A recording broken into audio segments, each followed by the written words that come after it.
Good morning, Idaho. 6:16 on this Tuesday morning, and it is very cold once again, a lot like it was yesterday, maybe a degree or two warmer in most locations than yesterday morning was. And I was worried about my basil yesterday, but I gotta tell you, it made it through. So I didn't worry about it for this morning because I knew it would be a couple of degrees warmer today. But still, 35 degrees in Boise, in Mountain Home, 29 currently, and down at the freezing mark in Ontario. You can tell by these numbers that in some areas of the Treasure Valley, there will be a little bit of frost this morning. So if you still have to go in and bring those plants in or tuck them in, then I would do so. We won't start to warm up until probably an hour from now, but it will happen very fast because of the clear skies, the drier air that's working its way into southern Idaho, maybe a few passing clouds in the higher elevations today, but a whole lot more sunshine to look forward to as that high pressure really strengthens and builds inland from the Pacific, bringing in that drier and warmer air and also amplifying our jet stream. So it sends it further to the north, and that sinking, subsiding air is keeping us nice and dry and also driving in that warm air from the south and the southwest.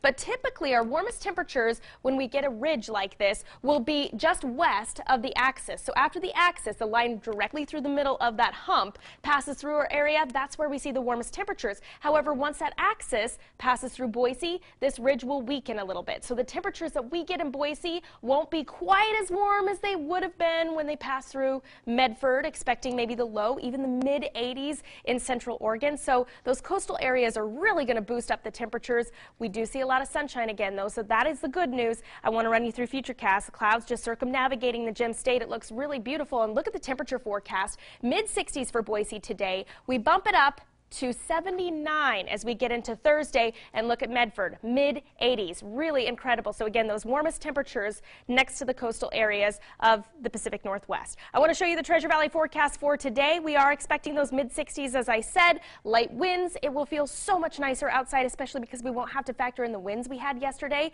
In the Magic Valley, a similar story here. Warmer than it has been, right around 60 for a high, so it might still be a little bit cool, but light winds will make such a difference in the way that it feels to you.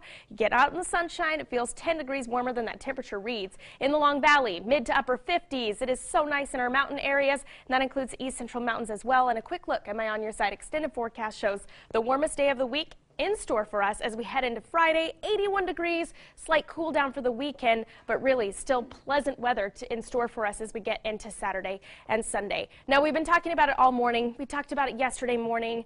All eyes on the south with another round of storms aiming for Georgia today. Alabama, Mississippi still included in this severe for threat weather. This is just one of the deadly tornadoes that claimed at least 11 lives just yesterday, which brings the total death toll from the past 2 days of severe weather to at least 28 people. And I want to show you a quick map of those areas that will be under that severe threat again today. We're just not moving the severe weather out into the Atlantic as fast as it should. The highest risk again over Mississippi and Alabama and into Atlanta, Georgia, and even up the East Coast. And getting as far north as Cincinnati, Ohio. It's just incredible. It is typical for spring, but still devastating to take a look at that aftermath. It had been a really quiet season up until now, yes, it really had. Not even a Category 3. We had no fatalities until just 2 days ago. Hopefully it's not a sign of the entire season to We come. hope Of course, so. only time will tell. All right, thank you, Bree. Right now your time is 6:19.